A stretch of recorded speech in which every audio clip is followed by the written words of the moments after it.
Good morning. We are in Erie, Pennsylvania, KERI. I am using my new Bigscreen Beyond. This is the second stream I've done with it. And hopefully it'll go a little better. In my first stream, I had a couple of issues. Nothing with the big screen, but just that I hadn't been streaming for a while and kind of forgot how to do a few things. So, but all in all, actually, that first stream went quite well. I'm pretty happy with it. And so today we did some pattern work last stream, and today we're gonna do a cross country flight.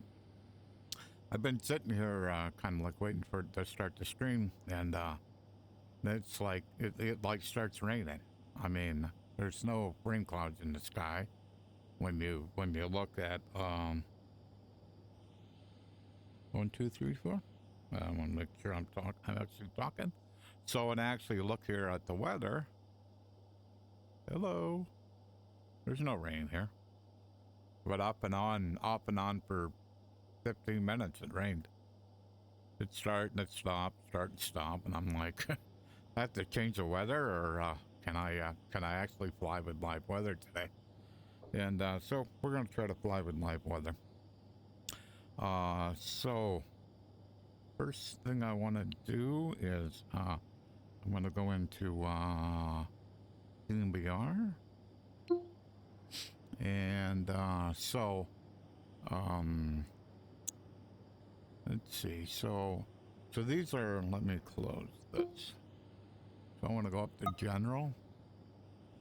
So on my Bigscreen Beyond, I'm running at a 75 hertz. I have motion smoothing turned off. My render resolution is custom. So the SteamVR setting is at 100%. So that setting is at 3560 by 3560. I think everything else here doesn't matter. Video. So this is kind of a replication of that. So if we go down to for application, so motion smoothing, we're using the global setting, and I have so we had 35. I think it's 3560 if I remember right. So I have that 74% of that. So basically, what I'm feeding X-Plane is 3064 by 3064. This headset is 2580, I believe, by 2580. It's square. So custom scale 100%. So we get down here, that's off. I have this on fixed lock application frame rate, so I got it locked at 45, and I'm predicting 11.1. 11.11. So that should be that. Now playing. Return to game. So let's go into X-Plane. Graphics. So texture quality is on high. Ultra for SSAO. That is off. Anti-aliasing looks like I'm up a notch. I'm 16x on anti. Clouds high. I have this turned down. Just aircraft only is what I normally run. Rendering distance high. I'm running X World and Global Force version 2. And so I want to see the X World stuff, so it's on up all the way to the top. We're kind of in the middle here on vegetation. And we have enabled 3D vegetation because I want to see the 3D trees. Zinc is basically disabled because I'm running an NVIDIA card. So I'm running NVIDIA 4090 and an Intel i9-13900K with 64 gigs of RAM. I think that's it for here. Okay, resume flight. So did I cover everything? Yeah, I think I did. I wanted to do that right at the beginning of the stream. so people kind of know what I'm driving this new headset with. So we're gonna follow our screen checklist here. So okay. Check. OBS streaming. Check. OVR toolkit windows. Yep. Check. Fly with Lewis sound script. Yeah, it's here. Check. Avitab plugin. That's here. Check. Rep weight and balance. Let's go find rep. See if I got anything broke. Weight and balance. Got to put some fuel in this thing. Show weight and balance.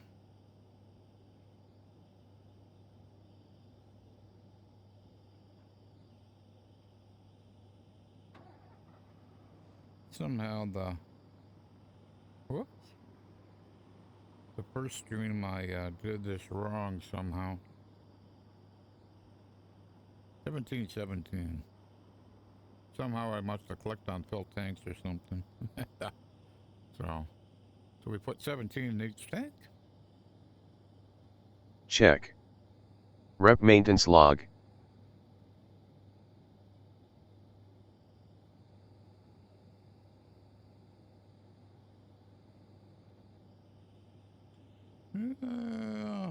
Okay.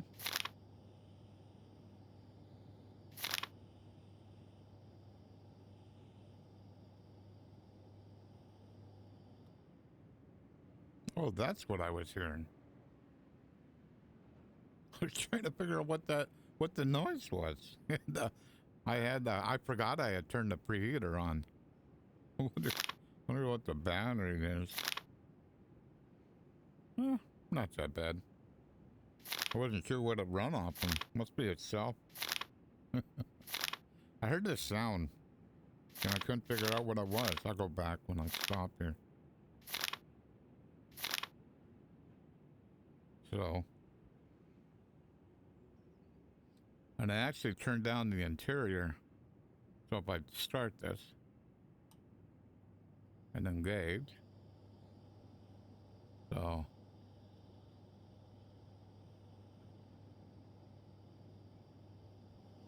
there it is. So that's the heater. And I was hearing the sound and I couldn't figure out where it was coming from. So, alrighty, we got it warm enough.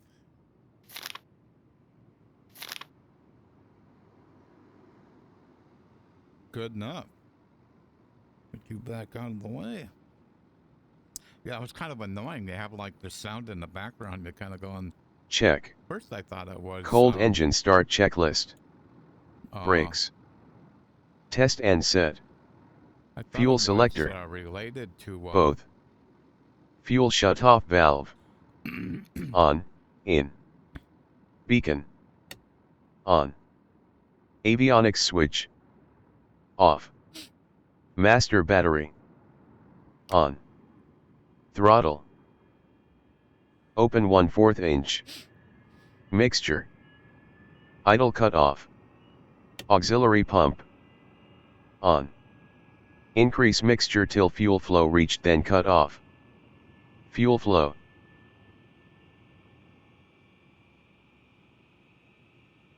Reached. Mixture. Cut off. Auxiliary pump. Off. Starter. Engage. Mixture, at engine start. Rich. Master alternator. On. After engine start checklist. Engine. RPM 1000 RPM. Oil pressure. Check. Mixture. Leaned max. Flaps. Retract. Generator amps. On. Avionics.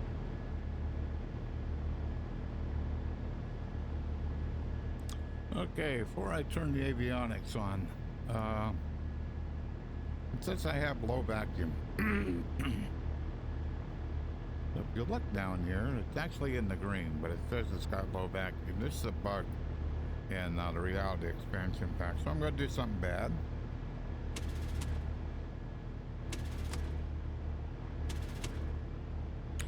So you abuse the starter about 3 times, and the vacuum lights go out. So that's wrong. But it is what it is. On. Instruments. Okay.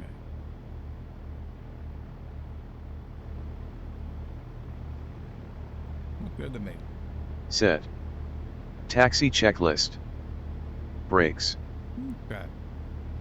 So, I think for right now we're okay. So I gotta do a... Somebody's gonna hide this. Where can we go?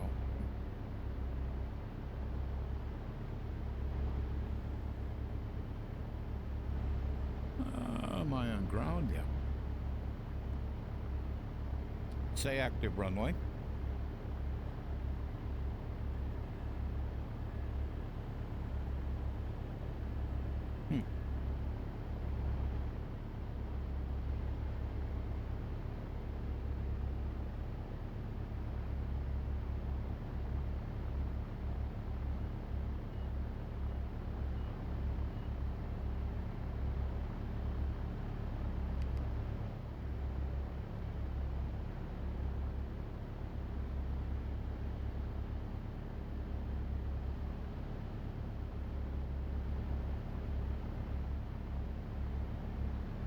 Say active runway.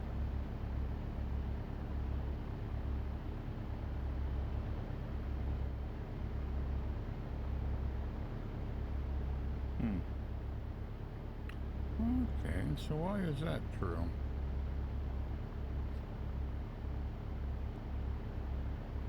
It's not saying that that's brown, and I'm not so sure why.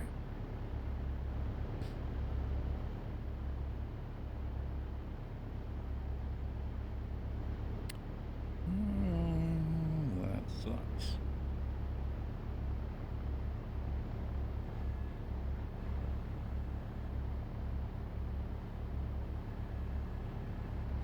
And that's starting out to be a good morning.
Say active runway.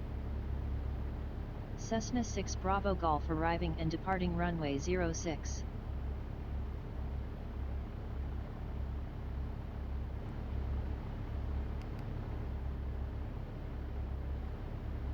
Say active runway.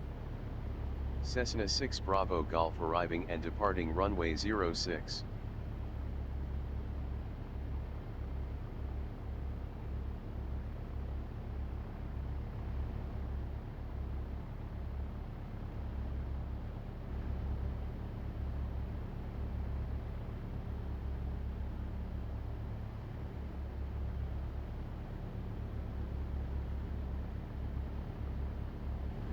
Okay. Sorry. Full troubleshooting on the fly. So, what's our plane saying? Okay, we got it warmed up? Yeah, it looks like we do. Alrighty. Put you away. Yeah, every once in a while when I use OVR Toolkit, if somehow I click on the wrong place and the windows go all funky on me, and you know, so what all I did is I just made another window for Pilot ATC, and but for some reason it come back. And the other thing that was going on is here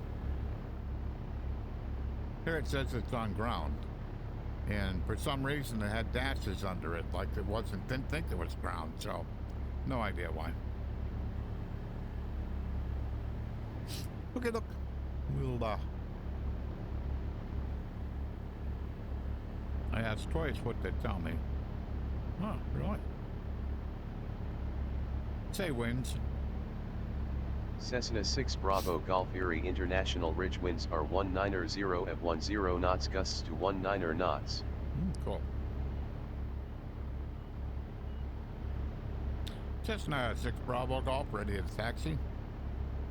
Cessna 6 Bravo Golf taxi to runway 06 via taxiways Delta, Foxtrot, Golf, hold short runway 06. Taxi to runway 06 via taxiways Delta, Foxtrot, Golf, hold short runway 06 Cessna 6 Bravo Golf.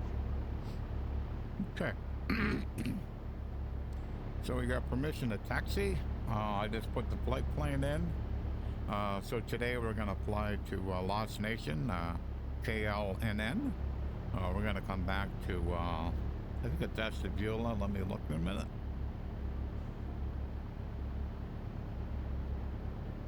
Northeast Ohio Regional. And so we're going to do a touch and go at Lost Nation, a touch and go at Northeast Regional, and land back here at Erie. So the weather isn't supposed to be too bad, but I guess we'll find out. Alrighty, we got beacon on and we got taxi on, so I think we're okay to taxi. Good morning, Iowa Scotsman. How are you doing this morning? Playing around with my new VR headset.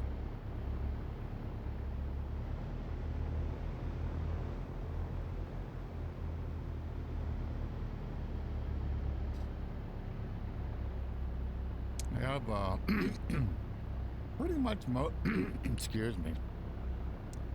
Pretty much everything about it I like. It's a native Steam VR headset. So the cool thing is that so I basically start up X-Plane, and I basically click on the VR button, and it automatically starts up Steam VR. It starts up my base stations. And that's all I have to do. I don't have to turn on a box to get the power of the headset up. It just starts up. It's pretty slick. There is one problem I have with it. As you can see, this is a very small headset, and the lenses in it are tiny. So if you don't have this, and this headset doesn't have an adjustable IPD, so so if your IPD is off, you can't fix it. You have to send it back. So that's where I'm at right now. Is my IPD is off by 1 or 2, I'm not sure yet. And so I've done some Cessna testing. 6 Bravo Golf contact tower on 118.1. Have a nice flight. Tower on 118.1 Cessna 6 Bravo Golf. So I did some testing to make sure that what I'm thinking is true, and then because it's a holiday, have to wait for support to get back to me, and we can get this fixed. So, and quite frankly, that matters. Even if you're off by 1 millimeter, because the lenses are so small, it'll make a difference. I used to. I'm a former student pilot. So this type of airplane, Cessna 172 SP, that's what I used to train in. I quit about 5 years ago. So now instead of flying real airplanes, I fly simulated airplanes in VR. Other than what I feel in my in the seat of my pants, it's pretty close. So, and with this new headset, that's even closer. So, alrighty, we'll see if I can get permission to take off here. I'm on tower.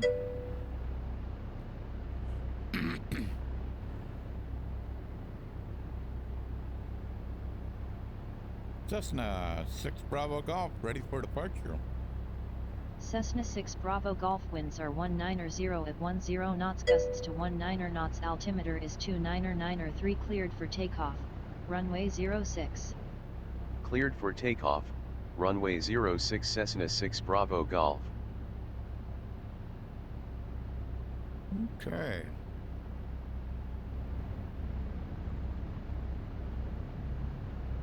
Yeah, I've make sure everything's good here. That looks good. That looks good. Guess we're ready to go fly. I pre-ordered this on the 13th of February, and many people got theirs in September and October, and November, early November. But mine had a quality control issue, and so they had to remake the lenses, and I think the interface, the facial interface, they had to remake that. So mine was a little bit delayed. So a lot of people who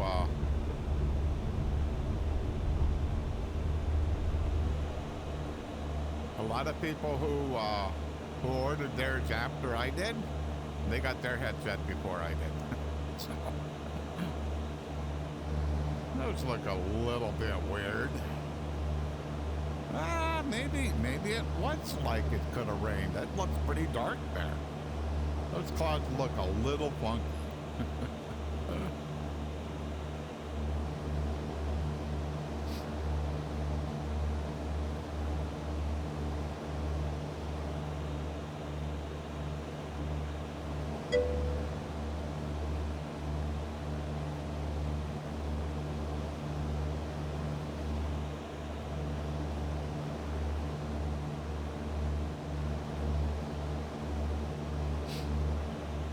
So off here to our left here is our peninsula, and so it's about 300 acres. So it kind of wraps around and comes back. And over on the end of it there, there's what's called a channel. So that's basically how the boats get into the bay here. So it protects it protects for when we have storms and stuff. The bay's quite sheltered. So.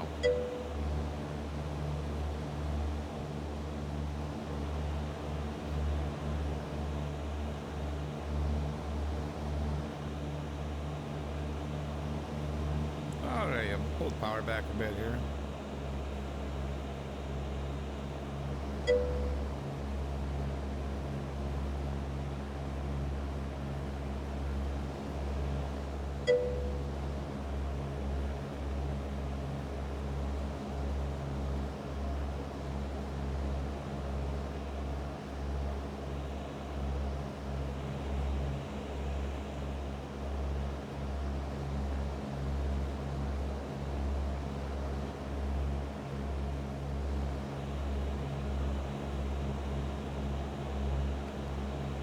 Cessna 6 Bravo Golf, have a good one. Frequency change approved.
I actually went back to 11 for a little bit just to check out this headset in 11, and I was surprised.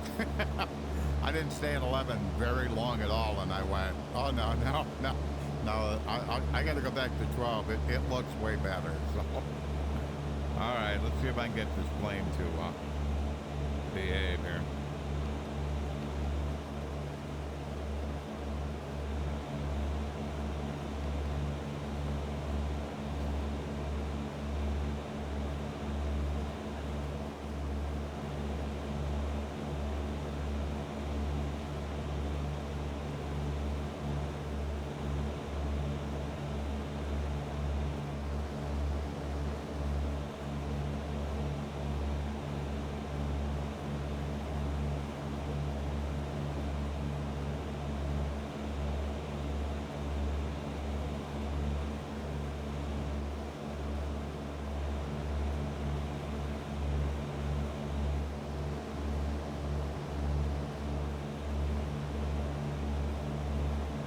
Lost Nations up along the shoreline here. I'm just waiting for it to see if it's going to intercept the GPS course.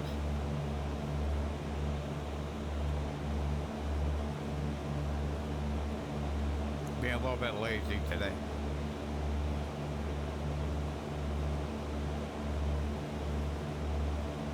Are you moving? There you go. Okay. When I first, because I had set the light to be active, and I told it to be on nav GPS, and when I did it, it was like gonna go over the airport, and I went, no, let's not do that, and so I just took it off an autopilot and flown it for a little bit to get it to. Get on course, so now looks like we're okay now.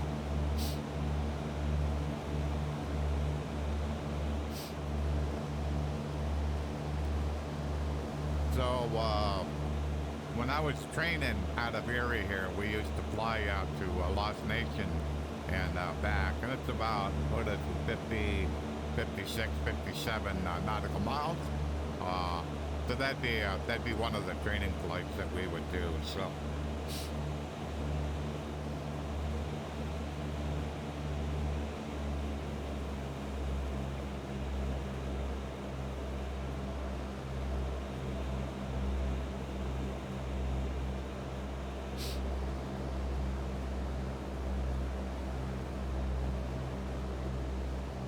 Yeah, so the graphics that I'm running, I have X World for X-Plane 12, and then Global Forest version 2. So that's the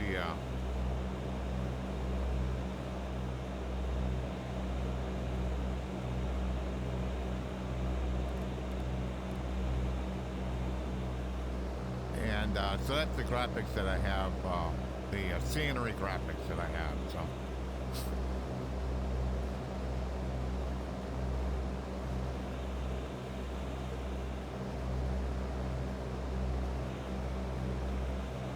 So we're flying along the shores of Lake Erie, and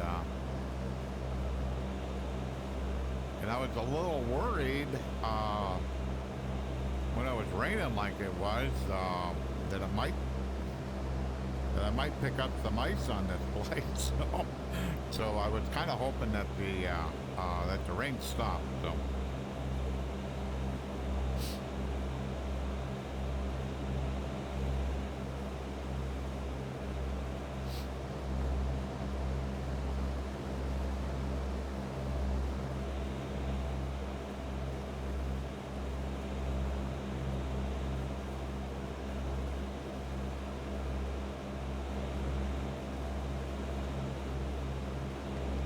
Okay, there we go.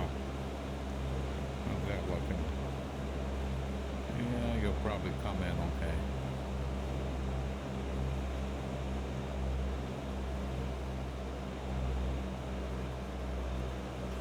So the headset I'm using is called the Bigscreen Beyond. It is a micro OLED display, and it is. I won't say it's the first micro OLED display, but it's the first one that really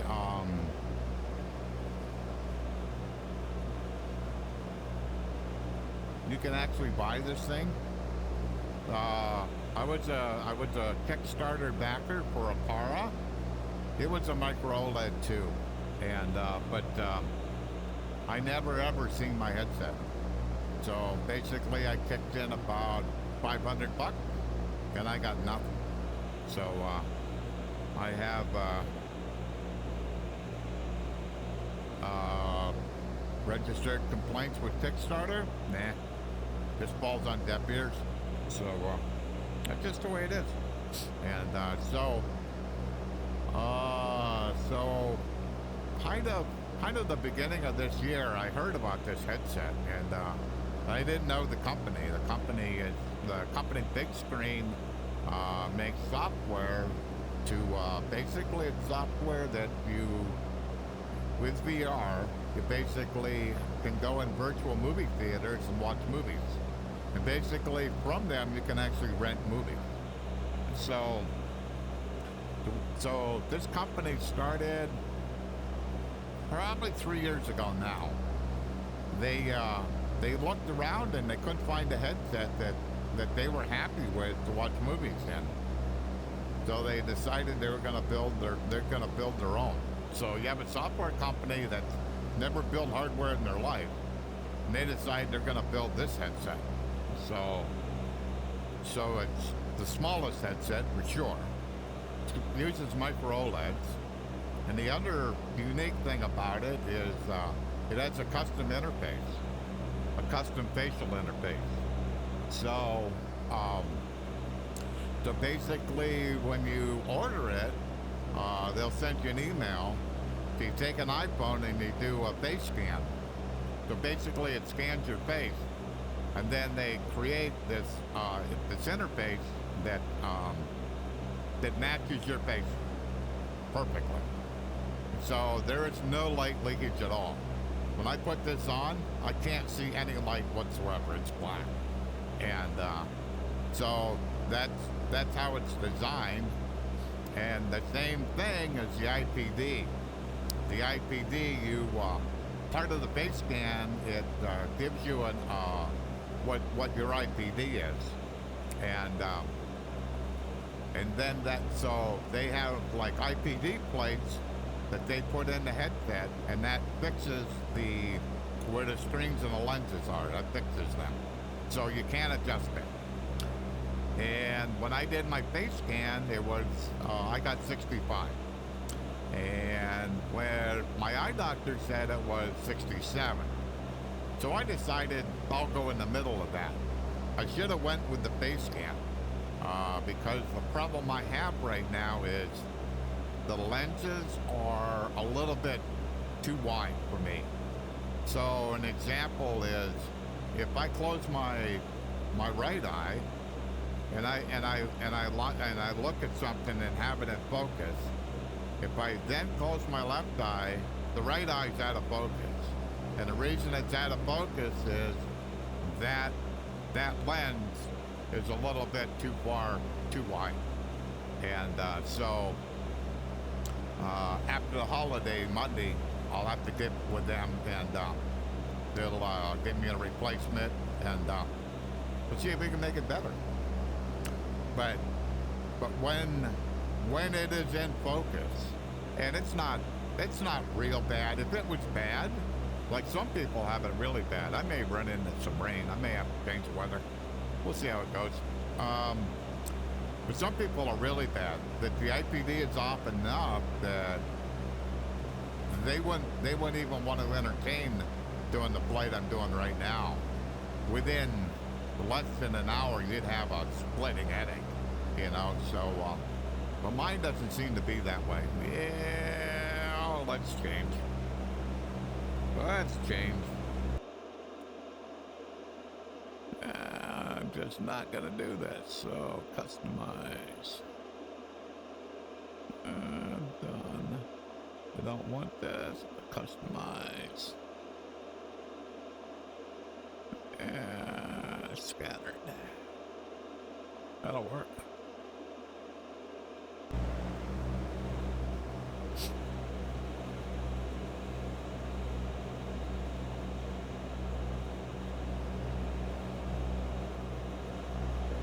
I just didn't want to fly in a rainstorm.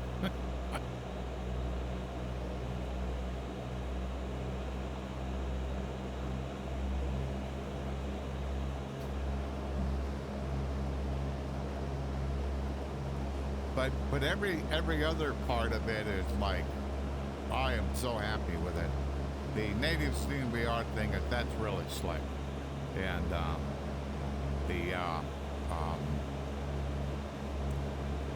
just the lightness and the cable that this thing runs on.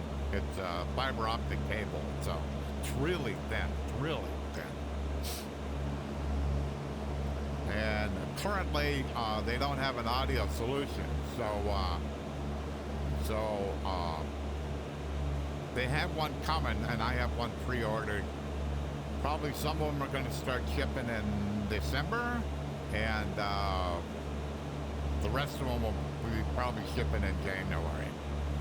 So instead, I bought an Apple DAC, so it's USB-C to 3.5. And then these are a pair of Koss Porta Pro headphones. The Koss Porta Pros are really, really light. So it doesn't, if you have a really light headset, wearing really heavy headphones, it just didn't seem to make any sense to me. So I bought these.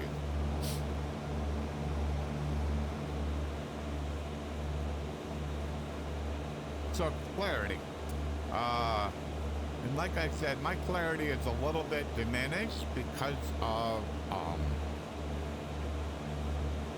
my IPD not being quite correct. But so on my Vive Pro 2, which is my previous headset, one of the tests I used to take is I would like turn my head and look at the distance indicator, and can you see it to the decimal point? In other words, that's 42.8. On the Vive Pro 2, sometimes I could see it, sometimes I couldn't. It was it just was that way. And the other thing is like the white, like over there's a KERI-KLNN-KHZY. It was white against a black background, and that would sometimes be very hard to actually see the individual letters. So, but with this one, nah. Even with the IPD issues, it's still clearer than the Vive Pro 2 was. So that's cool.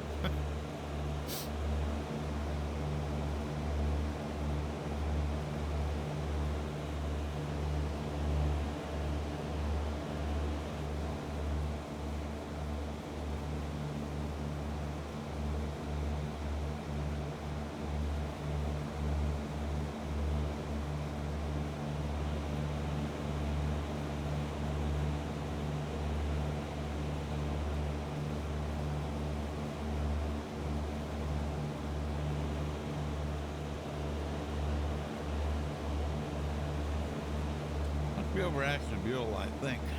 Conneaut, okay, yeah.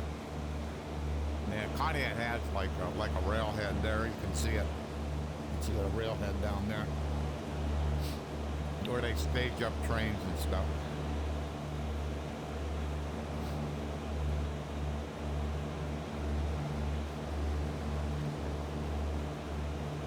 Oh, something that was a little weird with this headset.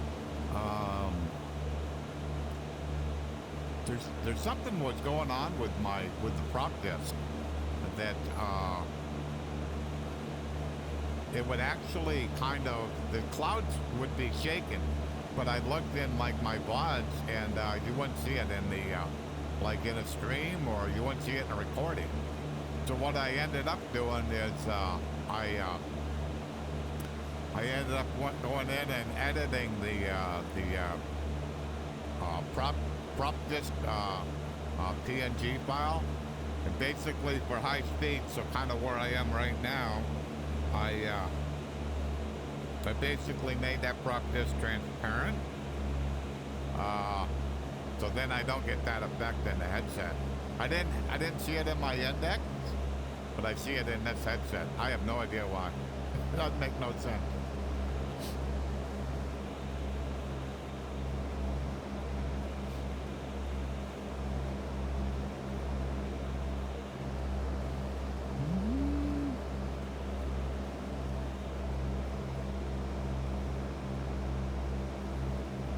So it looks like we're a little over 37 miles away.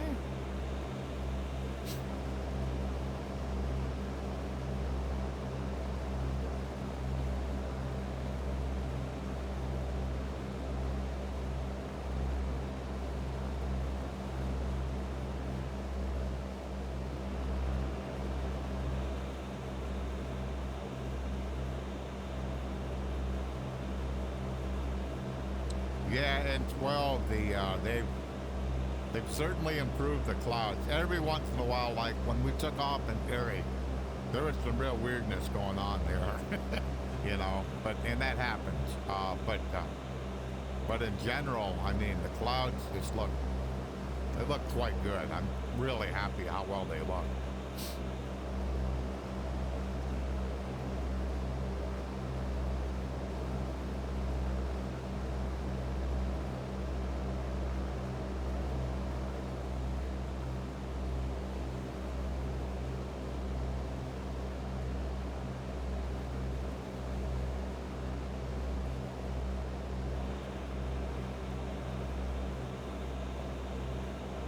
Yeah, I did a test on my base stations, and they're not quite lined up right.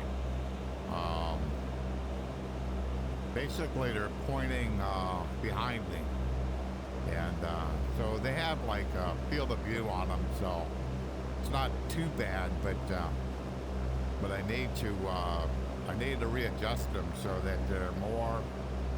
Kind of want them kind of focused on my head. You know, so they're kind of pointing that way.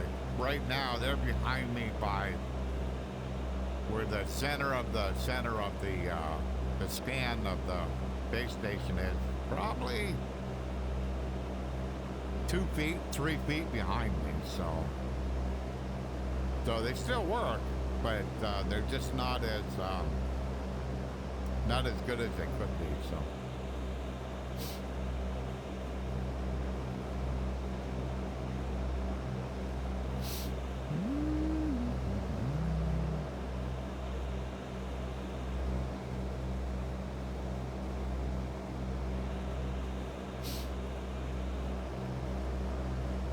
Yeah, so up on the northern shore of the United States. So we were in Pennsylvania, now we're in New York, or in Ohio, and so this is the northern shore, and then across the lake, then that's Canada on the other side of the lake.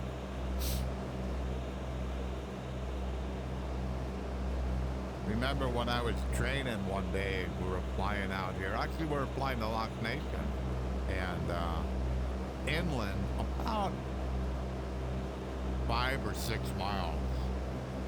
You could see, this was during the summer, you could see a thunderstorm building, you know, and I'm kind of like, my instructor seems to be cool with it, so I'm like, okay, you know, you're the one that's supposed to know all this, so.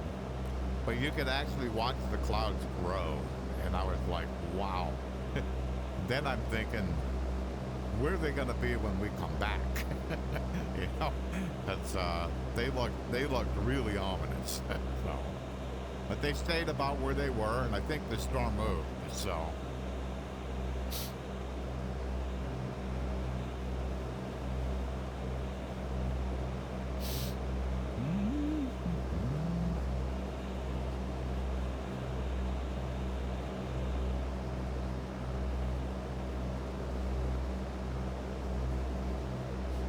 X World does do a pretty good job of like filling in, building upon the normal autogen scenery and improving, you know, towns and that kind of stuff. So.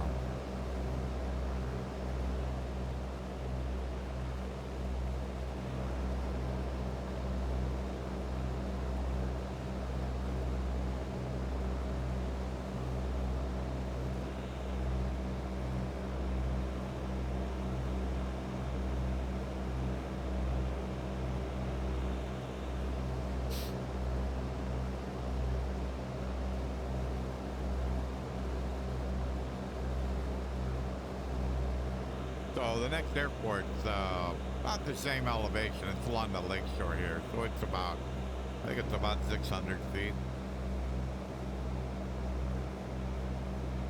Yeah, 625. So Erie's like 730. So.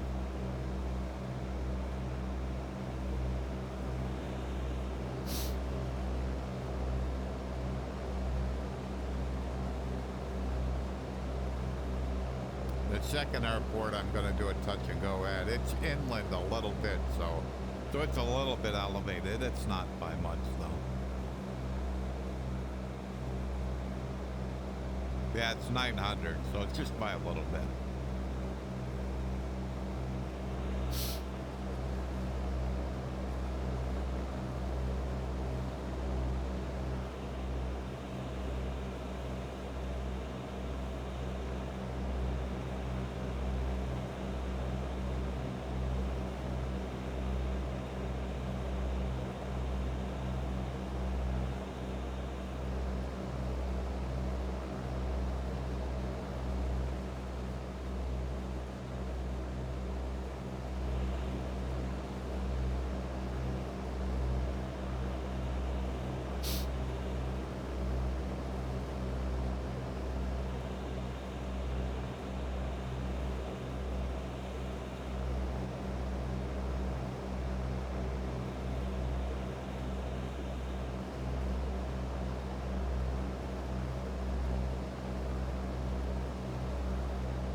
So one of the small annoyances for me is this strap here is a soft strap, and so it has a tendency to kind of work its way up my head because of my my long hair. It just seems like slowly it slides up. Not a lot, but enough that it, the headset's so small that it doesn't have to move very much before you kind of go like, well, that's not right. You know, so you have to like readjust it and stuff. So also because it's so small, somebody in the community found out that there's a company that makes ski goggles or swim goggles, and basically it's got like a neoprene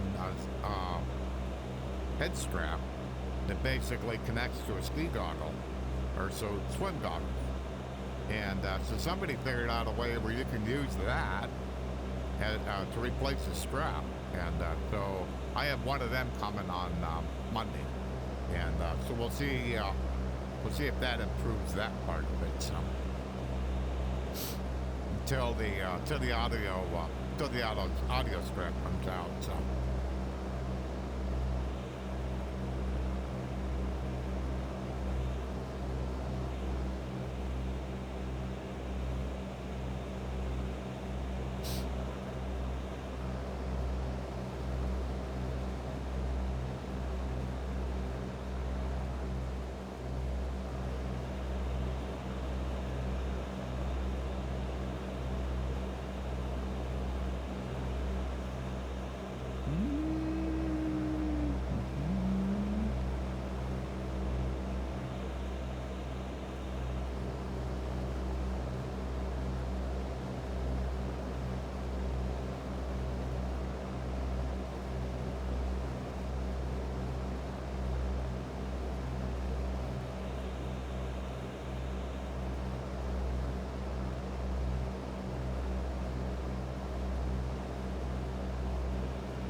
Yeah, so since we're running the resolution or the scans at 75 hertz, so the FPS is half of that, so around 38, 37. So that actually is looking fairly good. So CPU, on the other hand, it's not working too well. CPU is working fairly good.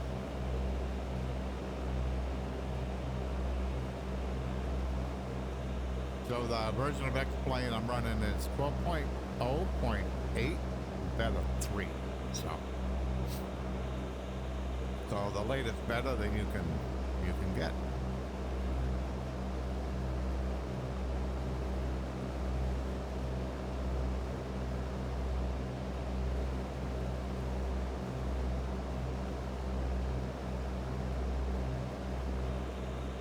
Certainly still waiting for them to do some more VR improvements. Certain things that just the way the kind of the windows work in VR and stuff, but they're not as convenient as they could be. For example, when you first get into VR, like that. Anything that opens up automatically, it's kind of attached to your headset. And so you have to grab it, you have to grab the bar, and so it's like right about here. So you have to grab it. And if a developer makes that initial window too big, then it may be so high that you can't even grab it. You know, so that's a bit of a pain in the butt, you know, but that's the way it works. And the reason they did that is they don't know, just the way VR works right now, they don't know where the window would be in the VR cockpit space. So instead, they know where the headset is, so they basically attach it to the headset a little bit away, far enough away you can grab it. That's kind of why they did that, and I guess that makes sense. But there's a configuration file called VR config. Basically, it's the aircraft name _ VR config file. So what that file knows is a bunch of things, but one thing it knows is where the pilot's position is. So when with this thing here, get in pilot seat, it knows where that is. So basically it knows how to put me right in the cockpit, right in the pilot seat. What would be nice, and I have requested, is why can't we have the same thing for windows that are in VR? So that and all of that is kind of based on the position of the pilot is based on the center, if I remember right, the center of gravity of the aircraft. So it's basically a distance away from there, that's where it's put. We should be able to do the same thing with what VR windows, and do the same thing. So, but we'll see if my request ever comes true. So let's see what we got coming up here. So we got 2 runways. One's 31, one's 45.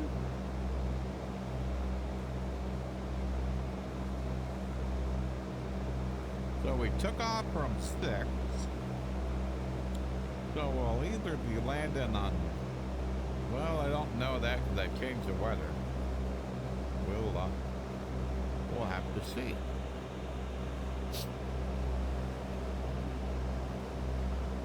The only downside of using pilot weight DC, if you're not using real weather, is sometimes it does not know what the weather is. So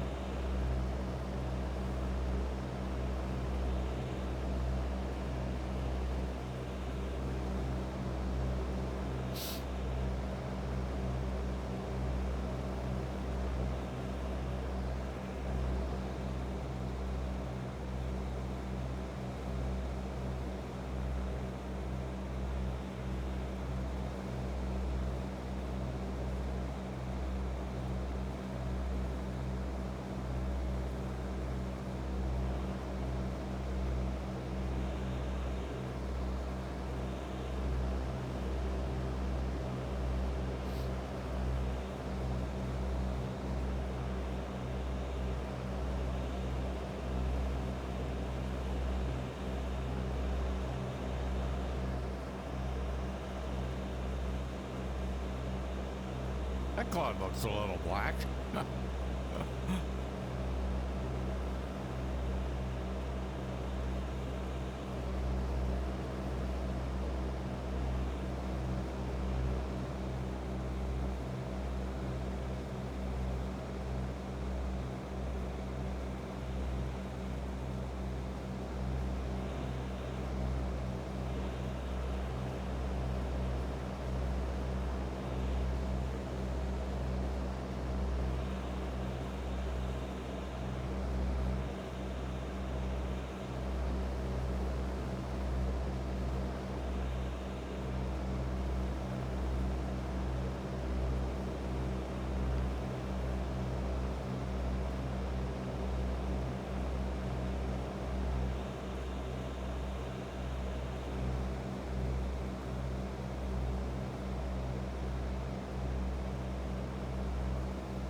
Setcom 1 standby, 122.725.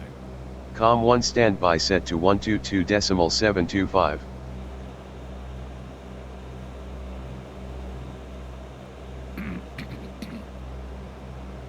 The other thing I'm testing is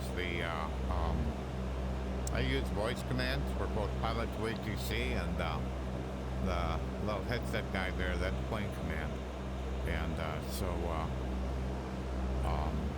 the built-in mic for the Beyond is really, really, really good. And so it's good to kind of test, you know, not only when I speak into the, when I'm speaking in the stream, but also like how well the voice applications work. You know, do they, do you have to say it more than once? I mean, so but that seemed to work quite well. So I just put the Unicom frequency in, so I can announce my intentions when I get up here. So.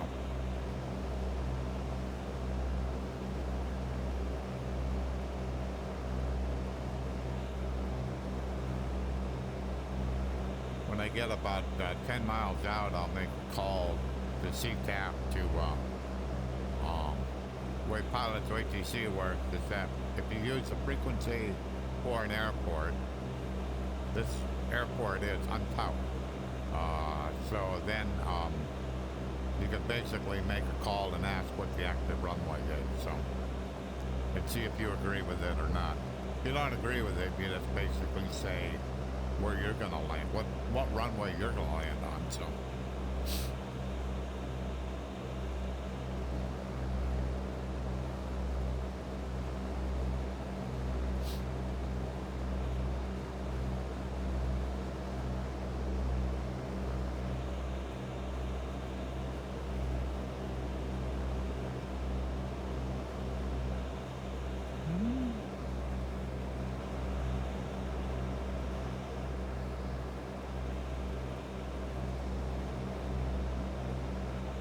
Yeah, as we get closer to Lost Nation, there's a couple of cooling towers. There's a nuclear power plant right along the shoreline here in Ohio at Perry. So last time I was out here, they were modeled, so they should be able to see them.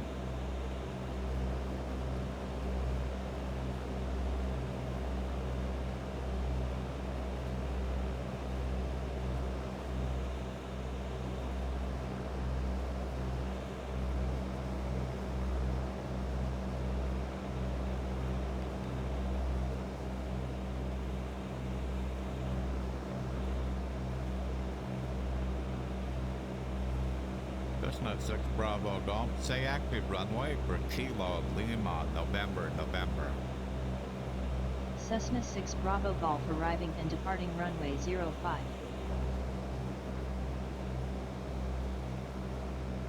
Okay. So 05 is the longer one, so, and it's about what I was thinking it should be. There we go. Yeah. 3, 4, 5, yep.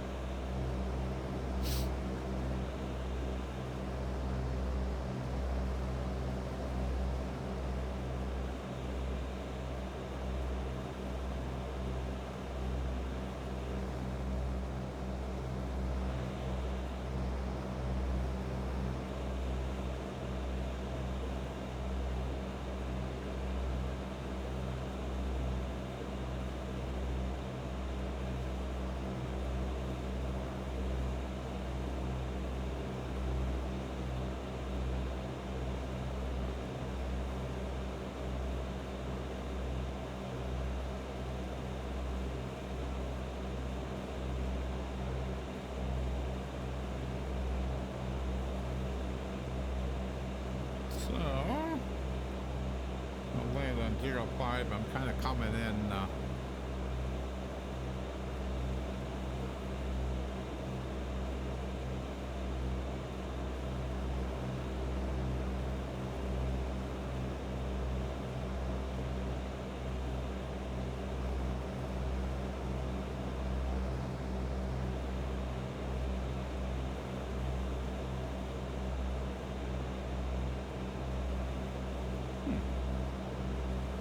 Yeah, okay, that makes sense. It took me a while to kind of get my grip. So it's oneness, so that this is north. That's north. So basically I'm coming kind of like this way. So if I'm gonna land on 5, then I'm gonna do left-hand traffic. Then I want to get out over here, come up, and then come in along here. I think so this will be my downwind base final.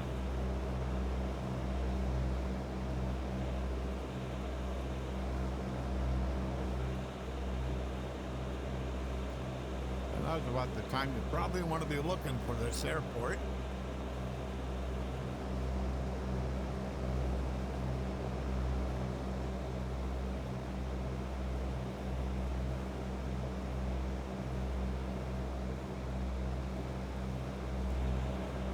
So we're going to be a 1700 for the pattern. Looking.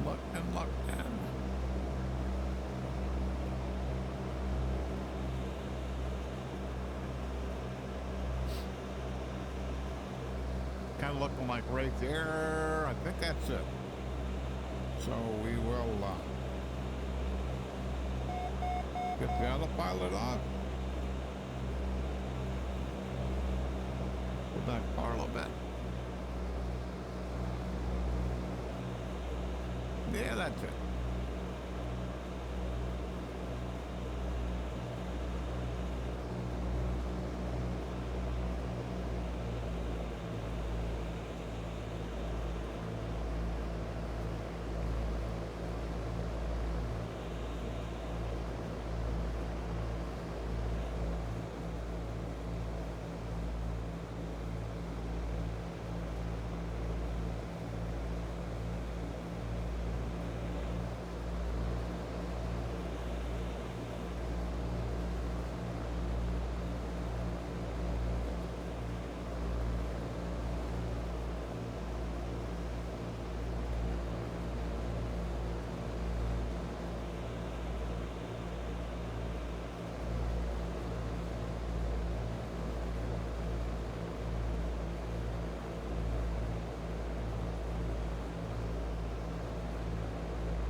Just double checking my compass.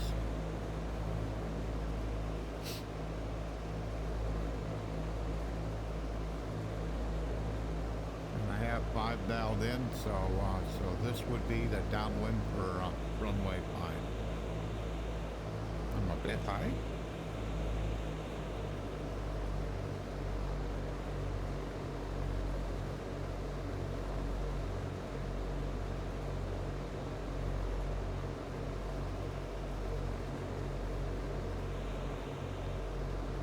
Cessna 6 Bravo Golf, downwind runway 05.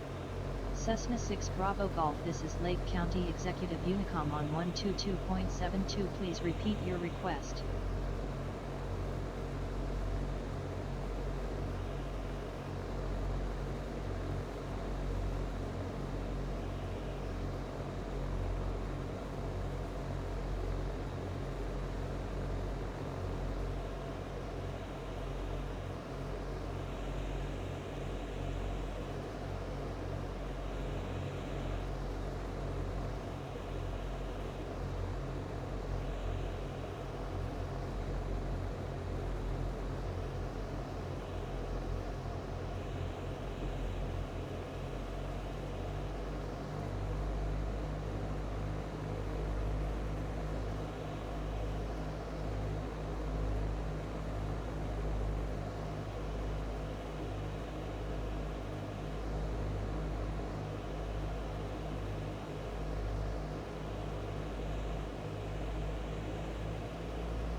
Hey, Carolyn?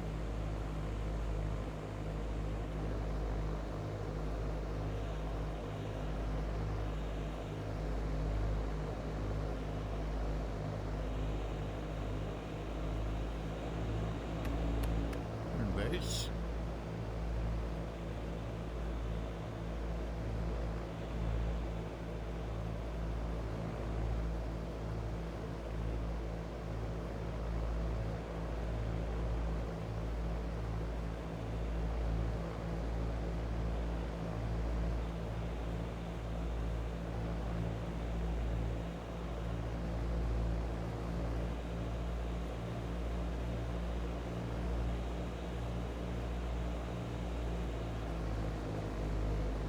Cessna 6 Bravo Golf, turning final for touch and go. Cessna 6 Bravo Golf, this is Lake County Executive Unicom on 122.72. Please repeat your request.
Quick on that final.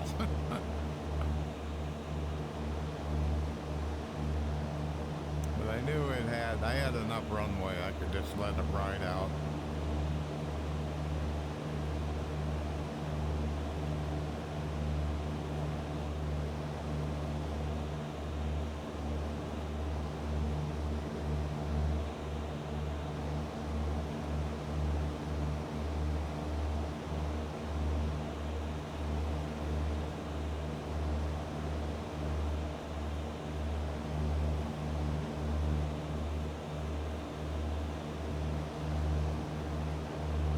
Yeah, there's some cooling towers over there.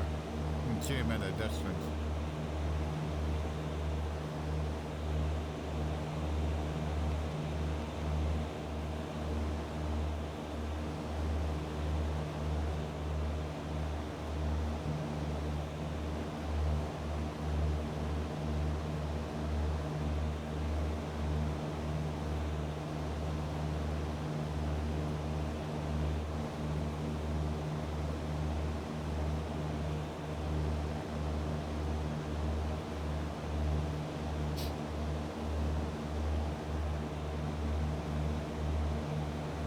About 30 miles away from Northeast Regional, so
So the runway for the next airport it runs east and west, so it's 27 and that's the other one. 27 and 9.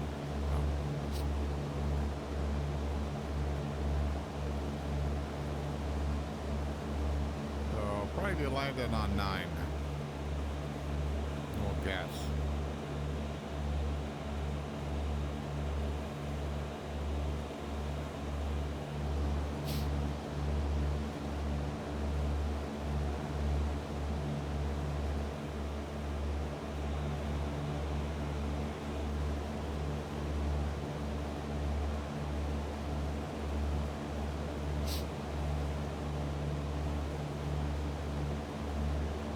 A couple of the, I retired from Welch's in northeast Pennsylvania, and a couple of the electricians that used to work there, contract electricians, they worked at that power plant when they were building it, so they worked there for quite a while. I forgot how long. They said it was a years that they worked there wiring the plane, so.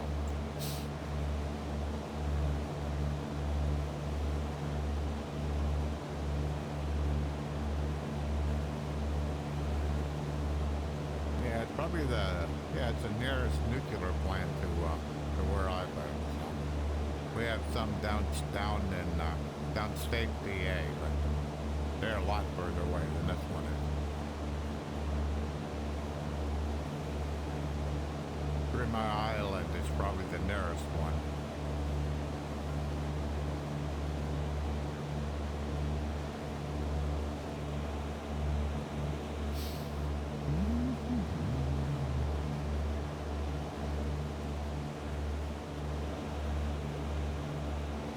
It's got to be Interstate 90.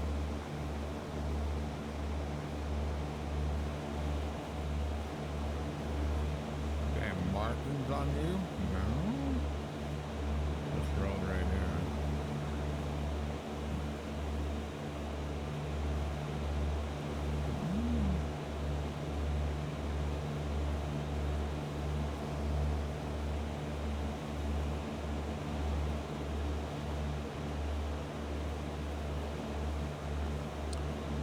Zoom this guy in.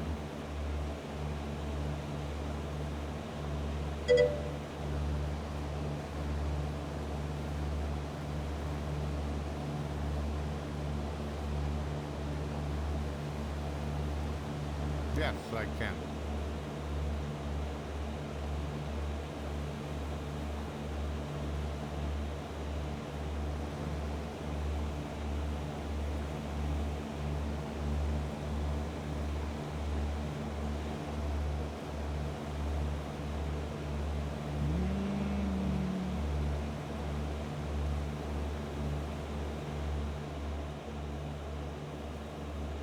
Is that better now?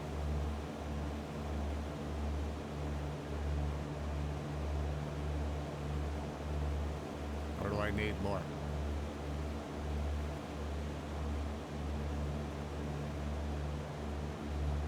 One, two, three, four. 1, 2, 3, 4. Okay.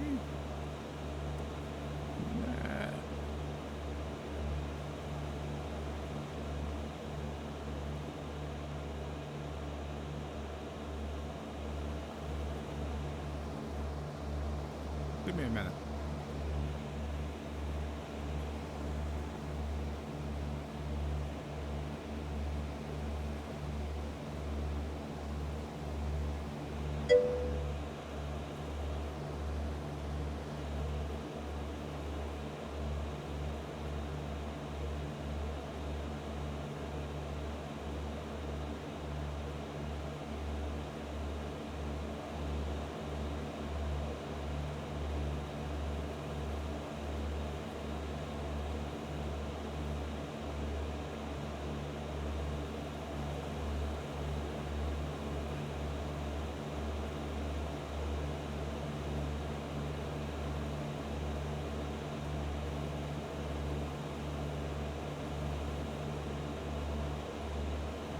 One, two, three, four.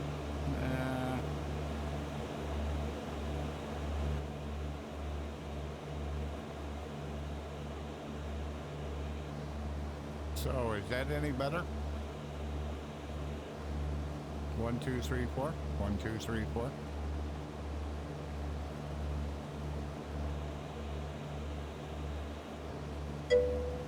Okay. In VR, it's always fun.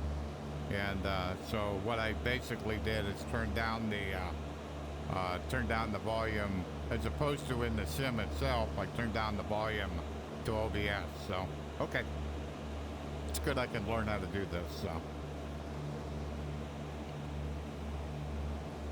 when you get a new headset, yeah, I'm loving it. I'm loving it. There is I have an IPD problem. So in other words, the lenses and the screens are too wide for my eyes by probably 1 or 2 millimeters, and that's all it takes for it to be that way. It doesn't appear to be bad enough that will give me a headache, because I've been streaming for an hour and 40 minutes. So it's not that bad, you know, but the way I can tell is if I close my right eye and I look at like say the airspeed gauge, and then I close my left eye, that gauge is blurry. So I have to like take the headset and like shove it towards my nose to kind of get the lens lined up with my the lens and the screen lined up with my eye. So that's the only thing I found that is a real issue that I can't work through. So I'll have to send it back to them, and because the IPD is fixed, so I'll have to send it back to them and get a replacement that'll have a smaller IPD. So. But other than that, oh yeah, I'm loving it. I mean, the native SteamVR part just makes streaming so much easier. Where basically I fired up X-Plane, told it go into VR, it started up SteamVR, and it started up my base stations all automatically. I didn't need to do nothing, so it is pretty slick in that respect. And it is comfortable. I mean, unbelievably comfortable. You figure the VR headset I was using before was a Vive Pro 2. And to make it comfortable, I had to add a comfort strap to it. I had to add counterweights to it. I had to add a mod mic to it. I had to put a fan on it to keep it cool. And it weighed like 1,200 grams. So this here, just the headset, weighs 127. So quite a difference.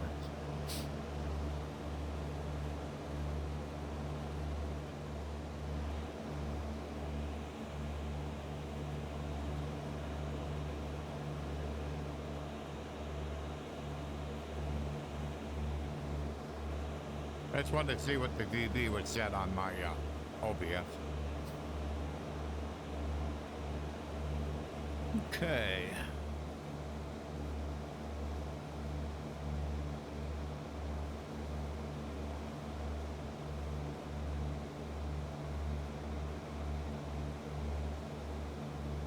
Set COM1 standby 122.800. COM1 standby set to 122.8.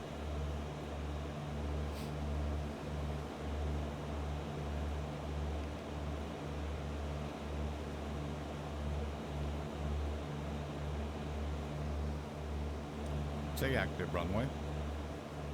Cessna 6 Bravo Golf arriving and departing runway 09er.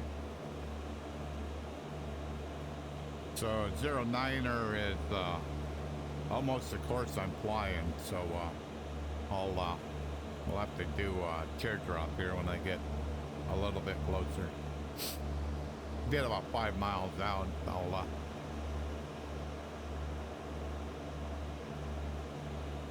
I'll get set up for the approach.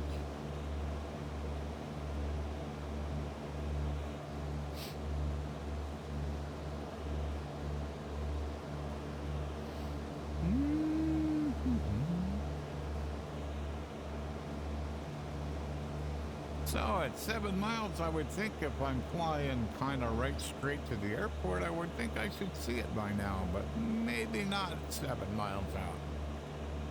Maybe 5.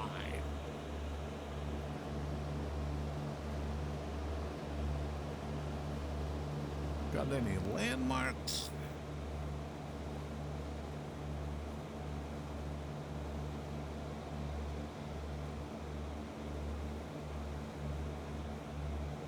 Yeah, we got a great big road. Where's the road at? It's a big 4-lane highway that's going basically from the shoreline south.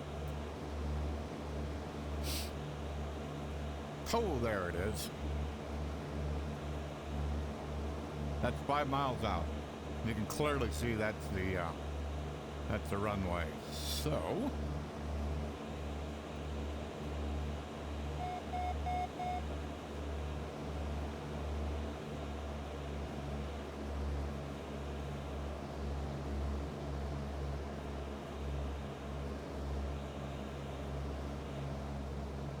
we're 900 feet, so about 2,000 feet should be pattern altitude. So I pull the power back just a little bit so I can descend just a little bit. I'm about 1,000 feet high.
There's the highway.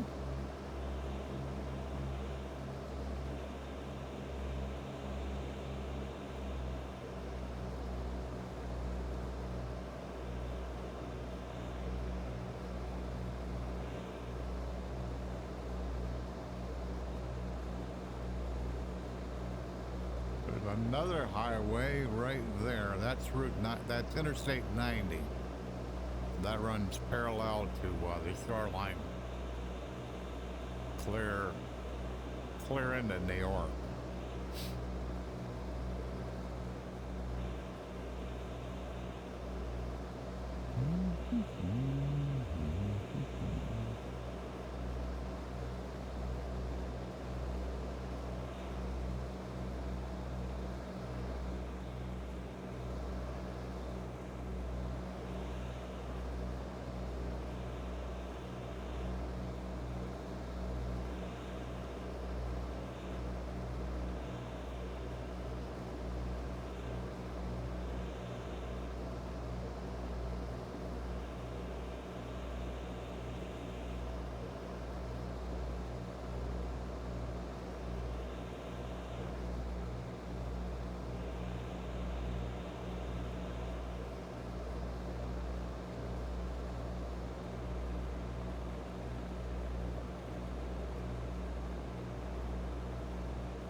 Making sure I don't lose track of this airport. I'm trying to fly out alongside it, then I'm gonna do a teardrop and then come back along, and I'll be on the downwind for runway 05.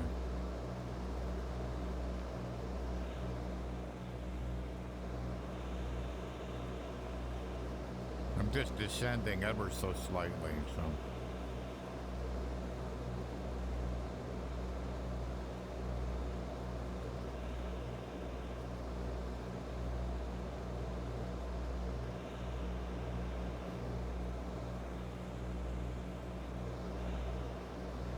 Okay, I'm gonna go out a little bit.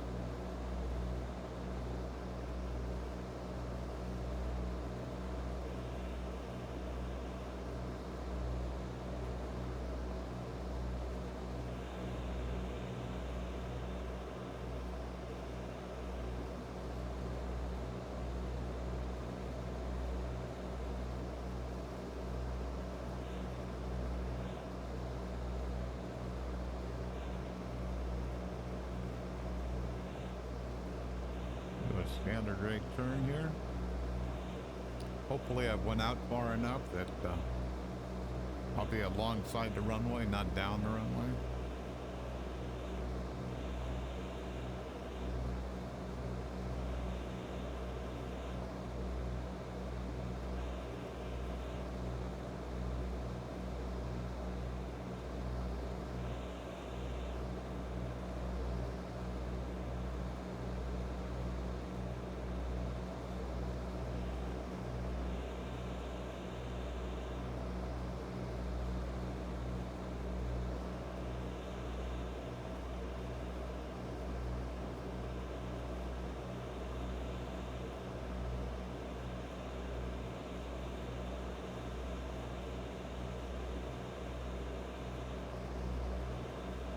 Make sure I'm not too far away.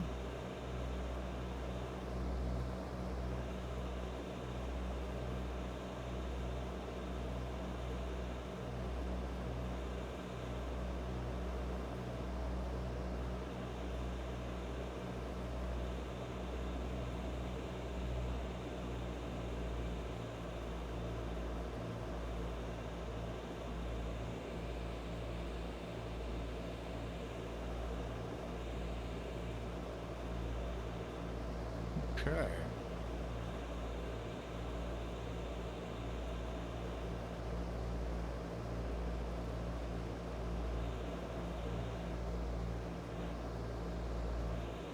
Cessna 6 Bravo Golf, downwind runway 09. Cessna 6 Bravo Golf, this is Northeast Ohio Regional Unicom on 122.8. Please repeat your request.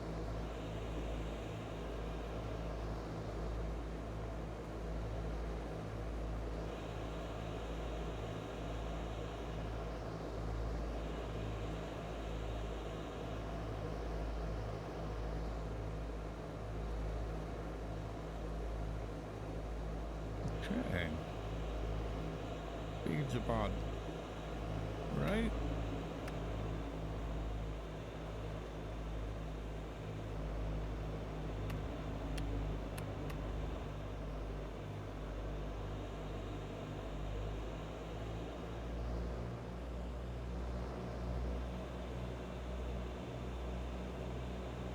Not quite that much, Bill.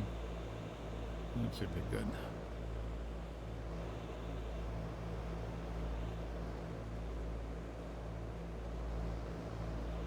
Looking for it to be about a 45-degree angle. Probably far enough. So we'll go in and turn on my base. Second notch of flaps. Let the plane descend.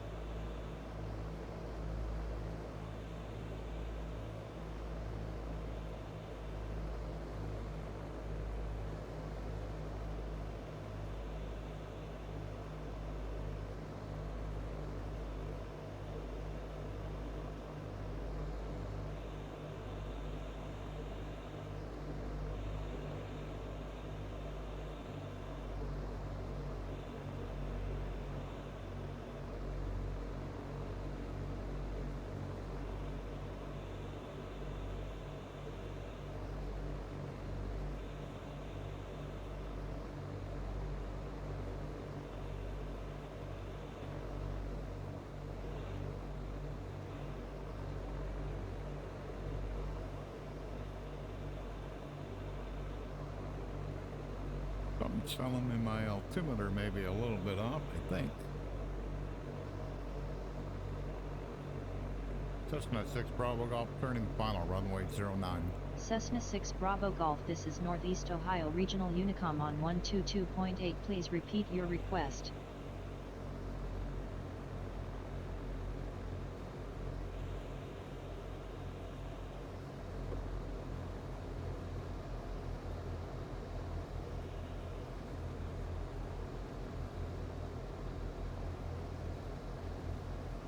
Maybe not.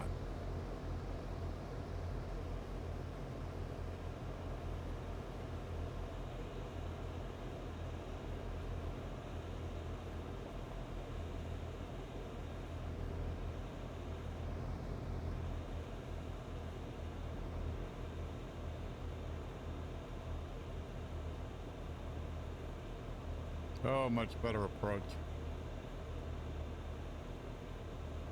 Doesn't mean the landing will be okay, but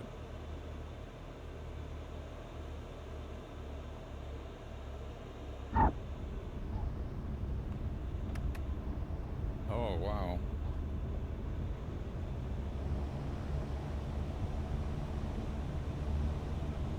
Oh wow. Oh, that was great.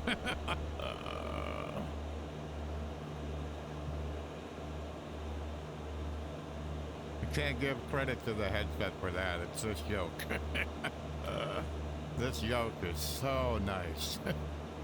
It is so, it just gives you so much control, you know, that you could just make, you know, when you make a slight adjustment and you go, whoops, that was too much. And then you can just back it off just so little and just let the plane just, it's going to run out of airspeed sooner or later. As long as you're not 10 feet above the ground, you'll be okay. If you're a foot off the ground or inches off the ground, even better.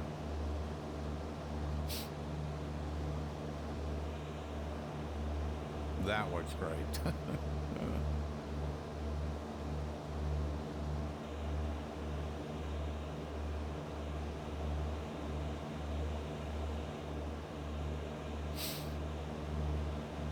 What course are we supposed to be on? 61, okay.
Hey, last leg back to Erie, 25 miles away.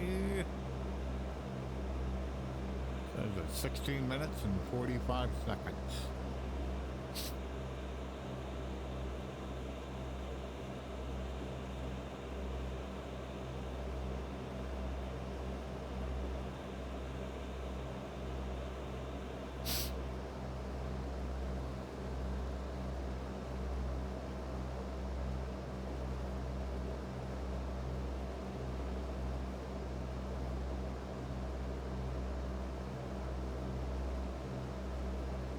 So I waited 280 days to get this headset, and now that I've got a few hours in it, I'm happy with my decision. I had it about 2 days, and the my Vive Pro 2 went back in the box. don't plan on bringing that thing back out of the box. Probably will sell it. Not sure yet. So I have the Vive Pro 2. I have a Pimax 8KX, and I have a valve index. I'll keep the index, but I'll probably sell the Pimax because I have no interest in a 12K. Just no interest at all. The only reason I actually bought the 8KX is for trade-in, because I could get on the 12K, I could get full value for whatever I paid for it, but no, not after using this headset. It's like, no.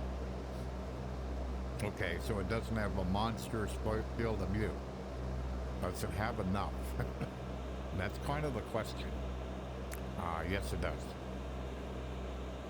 So, and so if you don't have the monstrous, and the same thing is that, which is really not talked about. As you get older, your field of view decreases anyhow. So even though the headset supports it, does you to you, and but when you have a headset this small, it's not that big a deal to turn your head. So it's like when I'm doing like landings. I mean, yeah, I'm turning my head. It isn't like I'm gonna have enough field of view. Can I actually, from looking straight ahead, can I actually see the runway? No, you can't. You got to turn your head. You do it in real life, so I don't see it any different. So I know different people have a different view on that, but nah, I'm good. I'm good. And if they come out with a second generation, no, I'll be right there ready. No doubt about it. So no doubt about it.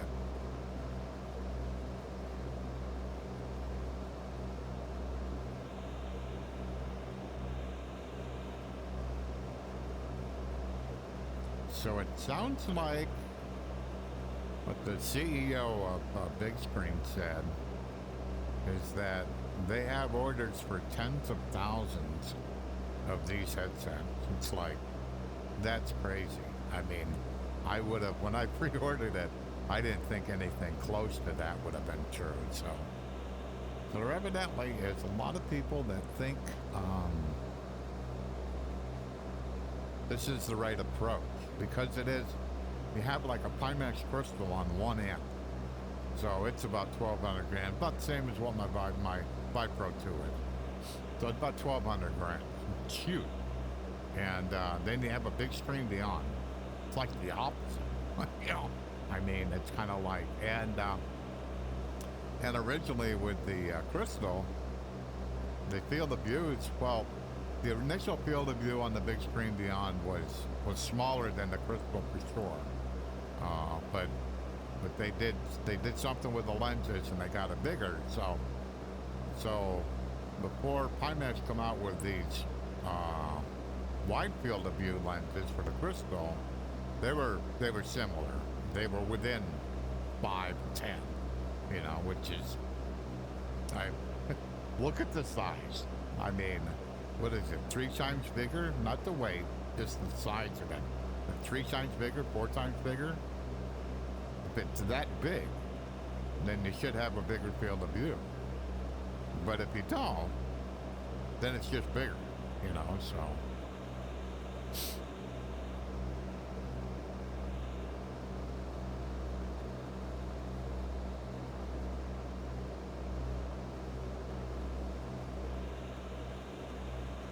Ooh, that looks bad. Looks like we'll get out of it, though. What's the temp? Okay, we're good.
I have to admit, the rain effects are pretty cool. I'll be out of this in a little bit here.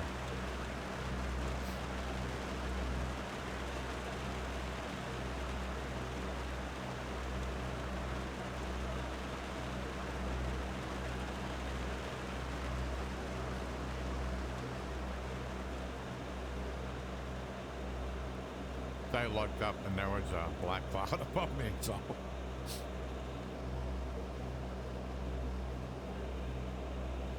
But pretty happy with the performance of this thing. So it's doing what? Not quite as good as my Vive Pro 2. But the Vive Pro 2 was 90 hertz and this is 75. So my frames will be less for that reason, so.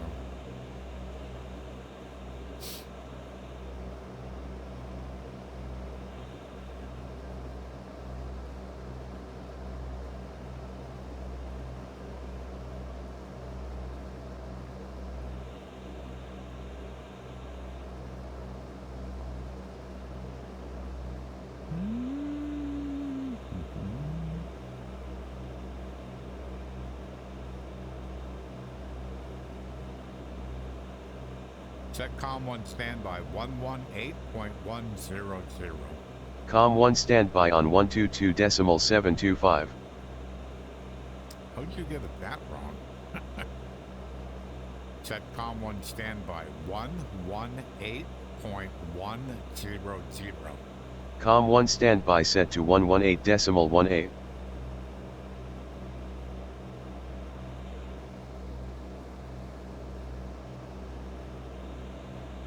Set COM1 standby 118.10. COM1 standby set to 118.1. Thank you.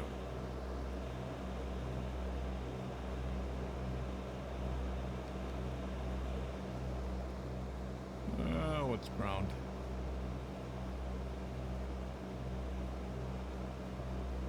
Set COM1 standby 121.900. COM1 standby set to 121.9. Okay.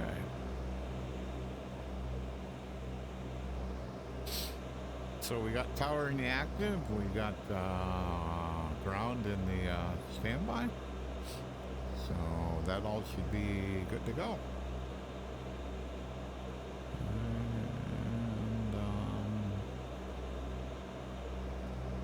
And yeah, we'll wait. We'll make a call. See what the active runway is. It's probably 6. Let's see what she wants me to do.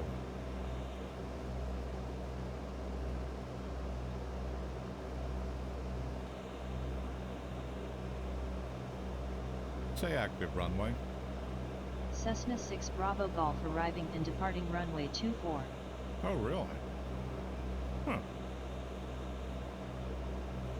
Say winds. Cessna 6 Bravo Golf Erie International ridge winds are 180 at 14 knots.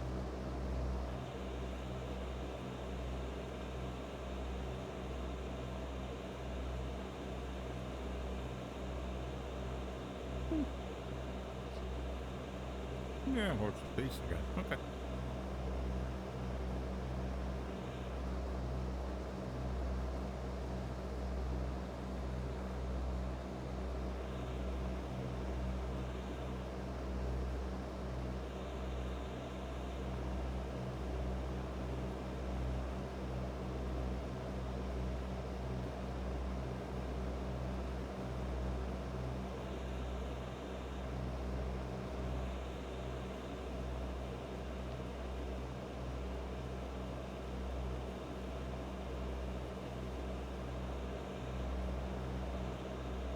Cessna 6 Bravo Golf, inbound to land, runway 24.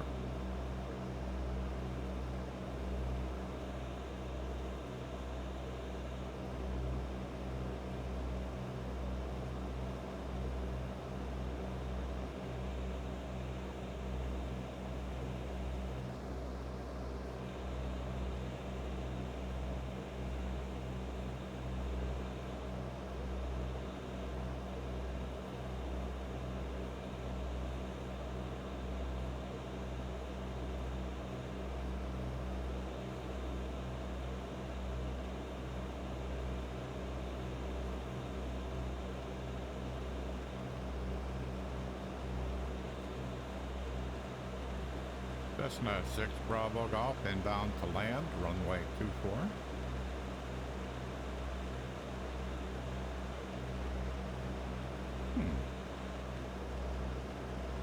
So I'm on tower.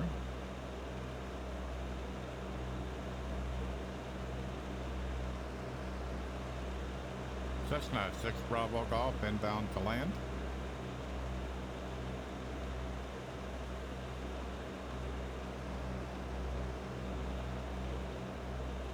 Maybe I'm too far out.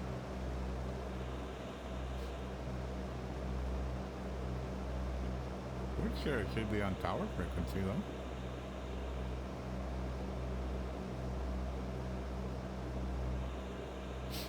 You can see the runway out in front of us there.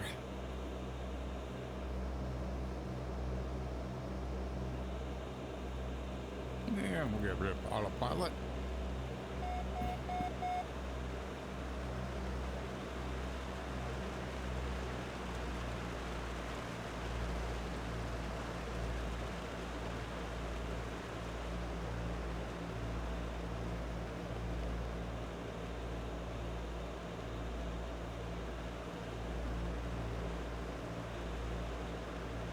Cessna 6 Bravo Golf, inbound to land.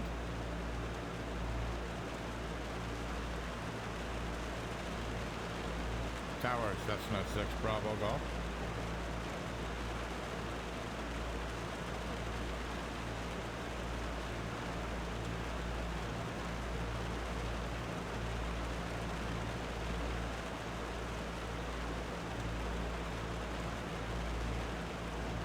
Say active runway.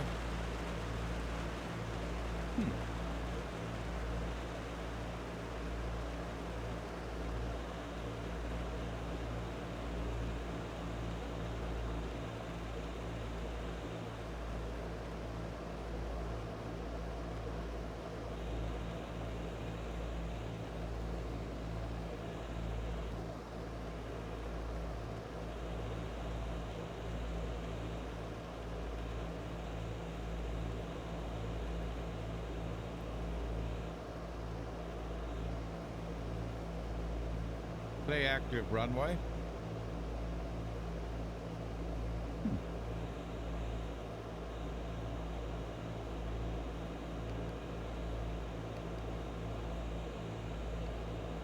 Tower Cessna 6 Bravo Golf descending to. Cessna 6 Bravo Golf, report left downwind for runway 24. Will report left downwind for runway 24 Cessna 6 Bravo Golf. Cessna 6 Bravo Golf, report left downwind for runway 24. Will report left downwind for runway 24 Cessna 6 Bravo Golf. Cessna 6 Bravo Golf, report left downwind for runway 24, report left downwind for runway 24. Will report left downwind for runway 24 Cessna 6 Bravo Golf. Cessna 6 Bravo Golf, report left downwind for runway 24, report left downwind for runway 24, report left downwind for runway 24. Will report left downwind for runway 24 Cessna 6 Bravo Golf. Cessna 6 Bravo Golf, report left downwind for runway 24, report left downwind for runway 24, report left downwind for runway 24. It's almost like I Will got queued report up. left downwind for runway 24 Cessna 6 Bravo Golf. Cessna 6 Bravo Golf, arriving and departing runway 06. Cessna 6 Bravo Golf, arriving and departing runway 06, arriving and departing runway 06.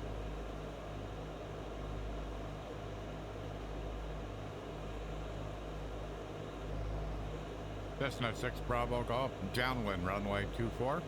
Cessna 6 Bravo Golf altimeter is 2989er, call turning final for runway 24. Something went a little crazy with ATC, with Pilot ATC. So it basically queued everything up that I was saying and then spit it all back out. So hilarious.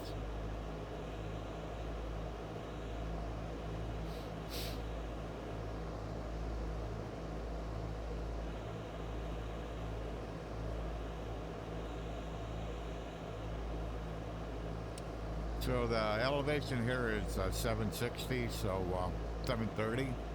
So pattern elevation's 1800. So I'm right around 2000. So.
Yeah, about right.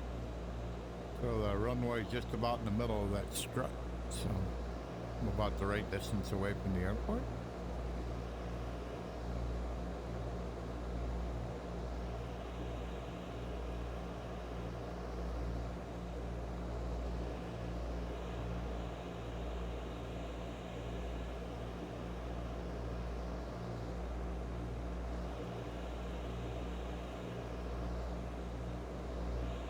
I'll put power back just a little bit. Put 1 knot of flaps out. Plane to descend a bit there.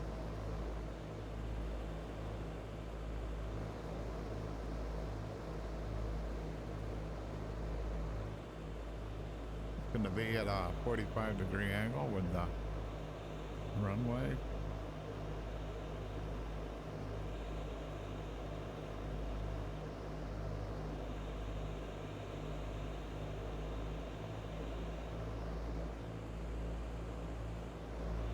That's probably good. So put second knots of flaps on.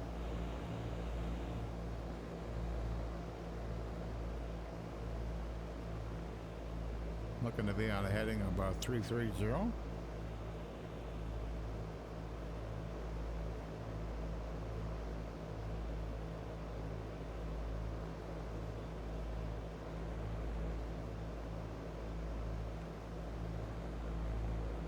Cessna 6 Bravo Golf turning final.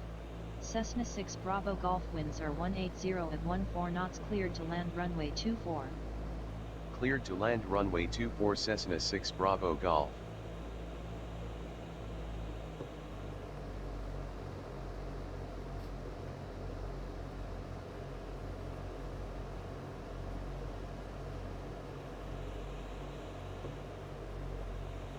Definitely high here. Wow.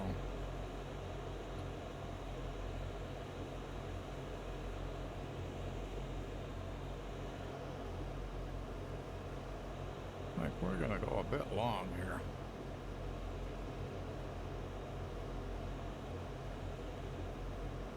We're too fast. So just let it come down a little bit and pull back. I'm on idle right now, so just pull it back, pull it back, pull it back. back. Okay. More in late Blair, but I got the water out of it. Okay. Cessna 6 Bravo Golf exit runway when able. Okay, I'll do that.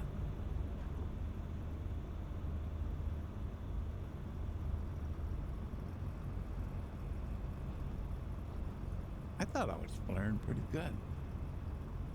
Oh.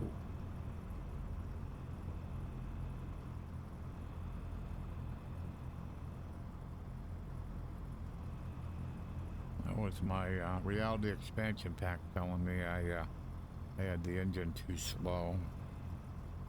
So I had to pull the mixture back a little bit.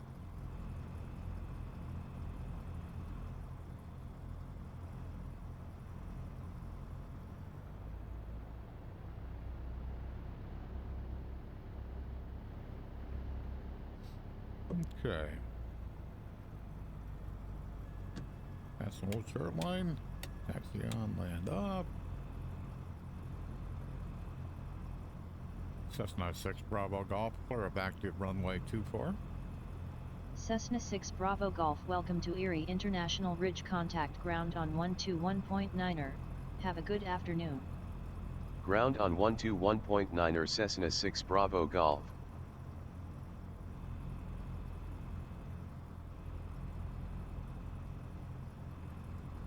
Cessna 6 Bravo Golf, ready to taxi to General Aviation Parking.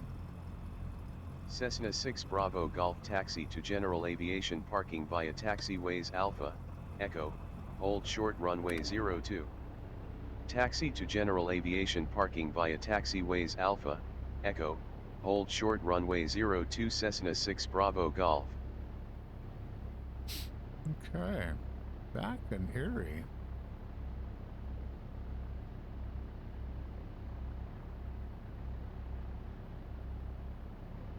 Yeah, like that taxiway sign looks way better in this headset.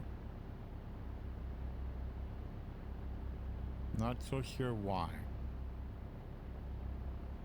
It seemed to be with my Vive Pro 2, I would get some pretty good aliasing going on, so I'm not so sure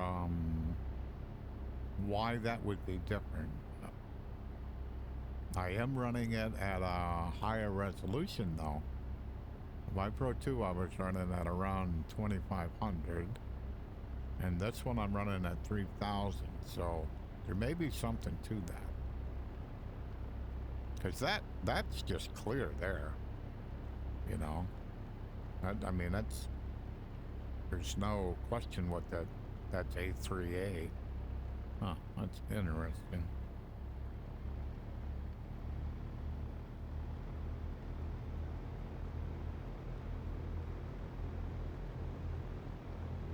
Yeah, that all is way better.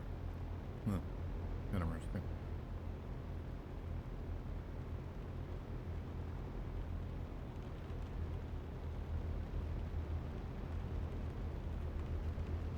Yep, yeah, way better.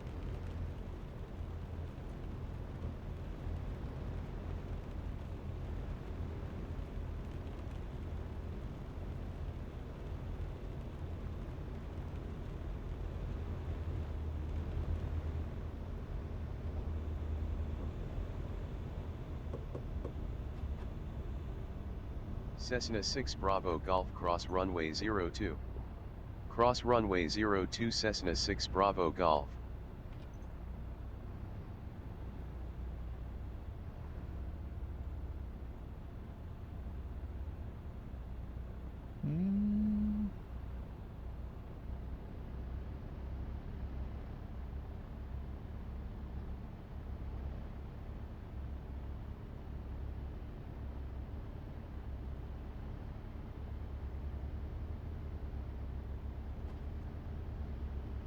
Yeah, we are very, very, very close here.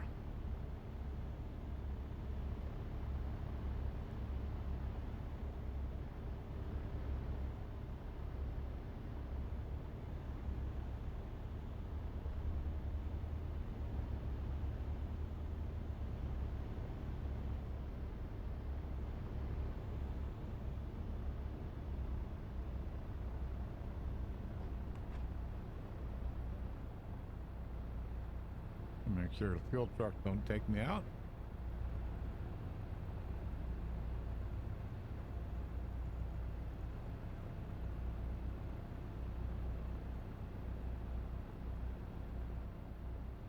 think we got enough momentum here to...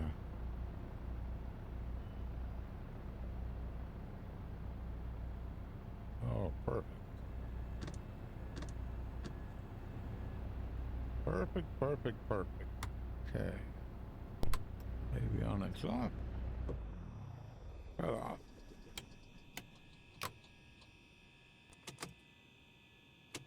Okay. Well, that was a great flight. That was a lot of fun. I think I'm, eyes are like a little bit tired, so I think I flew long enough that I kind of, I'm kind of feeling that, that IPD not being correct. Earlier, I don't think I flew as long. And, so, but, I'll get a hold of them on, or I've already put a ticket in, so they'll get a hold of me.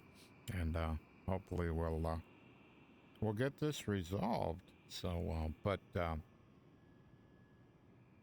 in general, yeah, this is pretty neat headset. I'm happy. Very, very, very happy. Alrighty. Thanks to all who all joined and jumped in chat. I just love it. And if you enjoy this kind of content, please click on the follow button so that when I go live, you'll get a notification to that effect. And I currently, probably for the foreseeable future, will be flying. Certainly will be flying with this headset and with X-Plane 12. I keep trying Microsoft Flight Simulator, but the way I fly, so I fly with a physical yoke and I fly with physical pedals, and my VR controllers are all the interaction plus voice. Microsoft Flight Simulator, just the last I checked, their VR controller support is lacking. So right now, if I grab this throttle and just move my controller just a little bit, I can move that throttle just the least amount. So in other words, I can move it at probably 10 RPM, you know, and you can't do that in Microsoft Flight Simulator. If I do that, my controller is moving, but the throttle isn't. So it waits. And all of a sudden it jumps, and it jumps like 25%. It's like, I mean, a throttle is bad enough. Trim's worse. Or, yeah, trim is worse, where does nothing. Man, all of a sudden your trim nose down. It's like, oh, I didn't do that, you know, so I keep trying it, but until that is fixed. And the point is, I actually talked to the head of Microsoft Flight Simulator at Flight Sim Expo this summer. And I explained to him, I asked him, I says, do you fly with VR controllers? He says, no, I use a mouse. And I'm like, well, that explains it. If I use a mouse, those controls work. They're fine. It's VR controllers I don't work with. I don't use a mouse. So if the head of the development doesn't use VR controllers, of course the support's going to be poor. So I told him about it, you know, and he took my information and stuff and heard nothing. So it's like, whatever. There are people that love it. That's great. But I fly in VR a very specific way, and it's the way that I enjoy it. If the simulator, if a simulator doesn't support that, then I can't support that simulator. So, but I keep trying it every month or so, and to see if it's any better. And so far, I've been disappointed. So, all right, guys, all have a great day. this was a lot of fun, and I look forward to doing some more, kind of showing off this new headset. I'm glad I bought this one. Bye-bye.